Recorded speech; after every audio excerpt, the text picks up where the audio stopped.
2월 2일 아마존 CEO 제프 베조스가 올해 3분기부터 경영에서 물러난다고 발표했어요. 그리고 앤디 제시가 다음 CEO로 아마존을 이끌어 간답니다. 지금의 아마존을 만든 건 베조스인데 경영에서 물러난다니까 불안하잖아요. 도대체 앤디 제시라는 사람이 누구길래 믿어도 되나 싶잖아요. 그래서 아마존 전문가를 인터뷰해봤습니다. 현재 AWS의 CEO인 앤디 제시는 1997년 아마존의 마케팅 매니저로 입사했어요. 그러다 2003년 아마존 웹 서비스를 맡았는데 이게 대박이 났습니다. IT 인프라 구축에 필요한 온갖 서비스를 제공하는데 현재 클라우드 분야에서 세계 1위를 하고 있습니다. 얼마나 많은 돈을 버냐면 아마존 매출이 60%를 차지할 정도예요. AWS를 이만큼이나 키운 앤디 제시는 베조스를 많이 닮았습니다. 베조스의 브레인 더블로 불릴 정도로 베조스의 생각을 잘 이해하고 둘이 토론도 자주 했어요. 그리고 아마존의 고객 집착을 베조스만큼 잘 이해하고 있대요. 고객 집착은 고객의 불편함이나 문제점을 예상하고 먼저 해결해버리는 걸 말하는데 현재 아마존을 있게 해준 아마존의 핵심 문화입니다. 이러니 두 사람 사이의 끈끈한 신뢰가 장난 아니겠죠? 더구나 2인자로 불렸던 소비자 사업부 제프 윌크가 안녕히 계세요, 여러분. 를 외치며 은퇴하면서 앤디 제시가 아마존의 뒤를 잇게 되었습니다.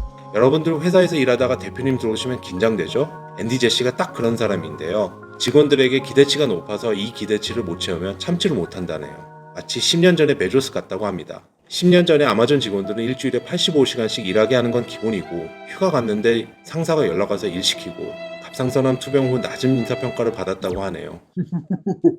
문제는 앤디 제시의 기대치가 아마존의 내부 분위기에 어떤 영향을 미칠지 그리고 더 중요한 건 주가가 어떻게 될지겠죠.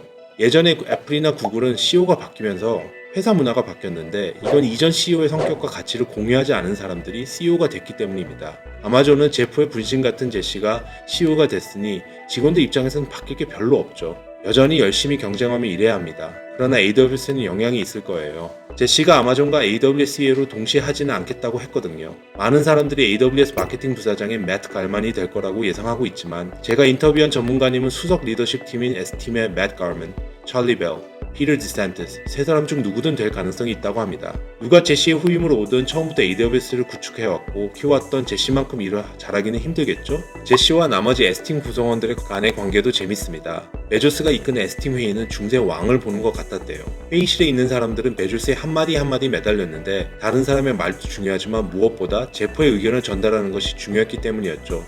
베조스가 왕이었다면 제시는 왕자라고 보면 됩니다. S팀은 AWS를 구축하고 아마존 CEO 지위를 단 제시를 존경하지만 베조스에 비빌 수는 없잖아요. S팀 회원들은 아마존 리더십 원칙인 Have Backbone, Disagree and Commit 가지고 회의 동안 자신의 생각을 강하게 주장합니다. 근데 전문가님은 아마존에 있는 동안 베조스에게 그렇게 하는 사람을 본 적이 없었대요. 누구인가? 지금 누가 기침 소리를 내었어?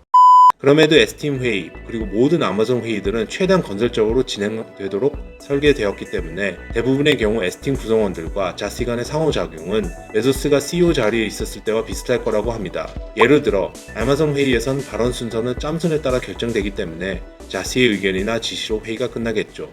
그럼 이번 CEO 교체가 아마존의 미래에 별로 영향이 없나? 그건 또 아닙니다. 아마존도 애플이나 마이크로소프트처럼 창업자가 더 이상 운영을 안 하게 됐을 때 겪었던 상황을 겪게 될 수도 있거든요. 일반적인 상식과 반대로 생각하는 걸 블랙스완이라고 하는데 애플이랑 마이크로소프트는 블랙스완인 창업자들이 없어진 상황에 적응하는데 어려움을 겪었습니다. 제시도 블랙스완이지만 아마존에 일하는 누구도 베조스만큼 비교도 안 된다고 합니다. 베조스는 모든 상황에서 새로운 각도로 바라보고 문제가 생기면 해결책을 바로 생각해내는 사람이었대요. 역시 모자람이 없는 베조스입니다.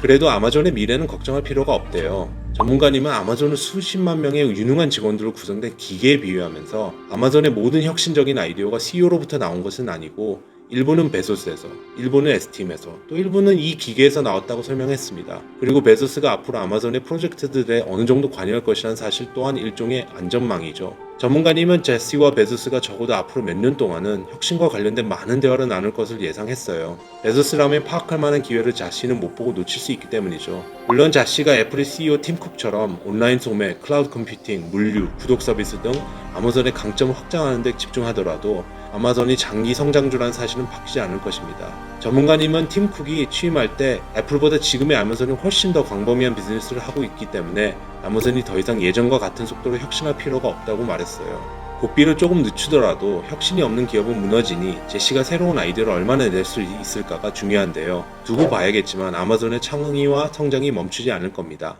전문가는 10년, 심지어 5년 전에 베조스가 CEO 자리에서 물러났다면 아마존한테는 치명적이었을 것입니다. 이렇게 말하는데요. 지금의 아마존은 누구든 멈추기 힘든 거대한 기계가 되었고 제시 정도라면 베조스 없이도 그 기계를 잘 조작해 큰 문제는 없을 거라고 합니다. 마지막으로 전문가가 해준 투자 조언이 하나 있는데요. 아마존은 어디 안 간다. 장기적으로 성장하는 주식임에는 변화가 없다. 만약에 아마존 주식을 가지고 있다면 길게 보세요. 피터 린치랑 워런 버핏이 좋은 기업을 오래 보유한다는 거 아시죠? 아마존도 그런 기업이 될 거예요. 지금 아마존 주식이 아주 비싸긴 한데 누구나 아마존 주식을 조금이라도 소유해야 한다고 생각합니다.